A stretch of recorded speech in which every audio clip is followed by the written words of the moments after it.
नमस्कार। हमारे देश में डिजिटल इंडिया मुहिम के बाद ऑनलाइन रुपए ट्रांसफर करने की रफ्तार जिस गति से बढ़ी है, उसी गति से साइबर अपराध भी बढ़ते जा रहे हैं। अब इस ठगी में एक नया तरीका जुड़ गया है, डिजिटल अरेस्ट का, जिसमें अच्छे खासे पढ़े लिखे लोगों को ठग अपना निशाना बना रहे हैं। ठगी का शिकार ज्यादातर केसों में उच्च वर्ग या उच्च मध्य वर्ग के लोग शामिल हैं, जिनसे लाखों में नहीं बल्कि करोड़ों में ठगी होती है और ठगे जाने के बाद उन्हें इसका एहसास होता है।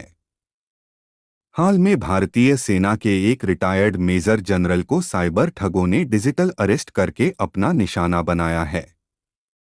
डिजिटल अरेस्ट करके नोएडा के सेक्टर 31 में रहने वाले रिटायर्ड मेजर जनरल से जालसाजों ने 2 करोड़ रुपए की ठगी की है। साइबर अपराधी ने खुद को नारकोटिक्स डिपार्टमेंट का अधिकारी बताकर रिटायर्ड मेजर जनरल एन.के. धीर को डिजिटल अरेस्ट किया था और इसके बाद उनसे 2 करोड़ रुपए की ठगी कर ली। ठगी की जानकारी होने के बाद पीड़ित रिटायर्ड मेजर जनरल ने शिकायत साइबर क्राइम थाने की पुलिस से शिकायत की है। फिलहाल पुलिस उन खातों की जानकारी जुटाने में लगी हुई है जिन खातों में ठगी की रकम ट्रांसफर हुई है। नोएडा पुलिस को दी गई शिकायत में रिटायर्ड मेजर जनरल एन.के. धीर ने बताया कि 10 अगस्त को 2024 को मुझे एक फ़ोन कॉल आया था। फ़ोन पर बात करने वाले व्यक्ति ने बताया कि वह DHL से बोल रहा है। मेरे नाम पर मुंबई से ताइवान के लिए एक पार्सल आया है। इसमें 5 पासपोर्ट, 4 बैंक क्रेडिट कार्ड, कपड़े, 200 ग्राम MDMA, ड्रग्स और एक लैपटॉप है। कॉल करने वाले ने कहा कि यह अवैध सामान है। मेरे आधार कार्ड से छेड़छाड़ हुई है। इसको लेकर मुझे मुंबई क्राइम पुलिस में ऑनलाइन शिकायत दर्ज करानी चाहिए। फिर उसने मुझे किसी से कनेक्ट किया और उसने अपना नाम अजय कुमार बंसल बताया। मुझे उसने अपनी आई कार्ड की फोटो भेजी। ये सारी बातचीत व्हाट्सएप पर हो रही थी। इसमें मैं कॉलर को नहीं देख सकता था, लेकिन वह मुझे देख रहा था। जालसाजों ने रिटायर्ड जनरल से पूछताछ के लहजे में बात करते हुए उनके पास CBI का एक लेटर भी भेजा। इसमें साफ शब्दों में लिखा था कि जेल जाने से बचने के लिए किसी के साथ भी कोई जानकारी साझा नहीं करनी है। यानी इस दौरान ठगों ने रिटायर्ड सेना के अधिकारी को उन्हीं के घर पर डिजिटल अरेस्ट कर लिया है। फोन करने वाले लगातार उन्हें धमका रहे थे कि उन पर हमला भी हो सकता है, इसलिए वो उनके साथ अपनी मूवमेंट शेयर करें। इस दौरान जालसाजों ने पीड़ित की फाइनेंशियल जानकारियां हासिल कर लीं। रिटायर्ड जनरल को डिजिटल अरेस्ट करके नारकोटिक्स विभाग के फर्जी अधिकारी ने अपने पूरे विश्वास में ले लिया और इसकी खबर उनके घरवालों को तक नहीं हुई। हालांकि अब ठगी के ऐसे मामलों से सतर्क करने के लिए साइबर पुलिस भी मुस्तैद हो चुकी है और तमाम प्रोग्राम्स विज्ञापनों के माध्यम से जनता को जागरूक किया जा रहा है। डिजिटल अरेस्ट के नाम पर हो रही साइबर क्राइम की घटनाओं से बचने के लिए साइबर पुलिस के अधिकारी बताते हैं कि इससे बचने का एकमात्र उपाय जागरूकता है। नोएडा साइबर क्राइम के ACP विवेक रंजन राय कहते हैं, कोई भी जांच एजेंसी डिजिटल अरेस्ट नहीं करती है, इसलिए यदि किसी के पास डिजिटल अरेस्ट के नाम से फोन आए तो डरने की जरूरत नहीं है। सबसे पहले जानिए क्या है डिजिटल अरेस्ट। डिजिटल अरेस्ट ऐसी स्थिति को कहा जाता है जब साइबर ठगों द्वारा अलग अलग सरकारी विभागों के नाम से कॉल किया जाता है। साइबर ठगों द्वारा कहा जाता है कि आपके सिम, आधार कार्ड, पैन कार्ड, पासपोर्ट या अन्य दस्तावेजों के जरिए अवैध काम हो रहा है।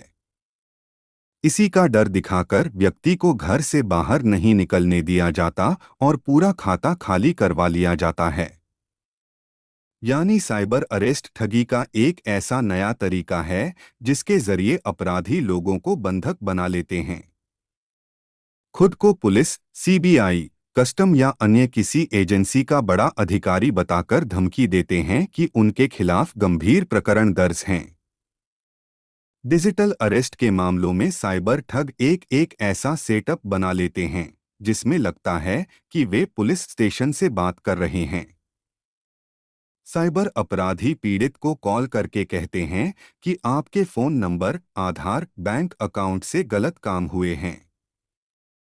वे गिरफ्तारी का डर दिखाकर पीड़ित को घर पर ही कैद कर लेते हैं। उन्हें पैसे देने के लिए मजबूर कर देते हैं। जैसे जैसे दुनिया डिजिटल हो रही है, ऑनलाइन धोखा के तरीके में भी तेजी से बदलाव आए हैं।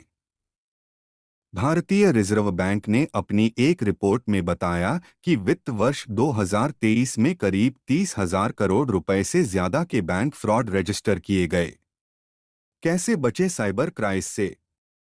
किसी भी तरह के साइबर फ्रॉड, वह फिर चाहे डिजिटल अरेस्ट ही क्यों न हो, से बचने के लिए हमेशा सावधान और सतर्क रहना चाहिए। कभी भी अगर आप इस तरह के कॉल रिसीव करते हैं तो सबसे पहले आपको सावधान रहने की जरूरत है। इसके साथ ही ऑनलाइन स्कैम और फ्रॉड के तरीकों की जानकारी रखें। आपको यह भी ध्यान में रखना चाहिए कि सरकार, बैंक या फिर कोई भी जांच एजेंसी कॉल पर आपको डरा या धमका नहीं सकती है। आप कॉल काटकर उनके खिलाफ शिकायत दर्ज करवा लें। किसी को भी कॉल पर पर्सनल या फाइनेंशियल डिटेल जैसी जानकारी भूलकर भी साझा न करें। अगर इस तरह की जानकारी आपको भेजनी भी पड़ी तो पहले उस कॉलर की पहचान जरूरी तौर पर वेरीफाई कर लें।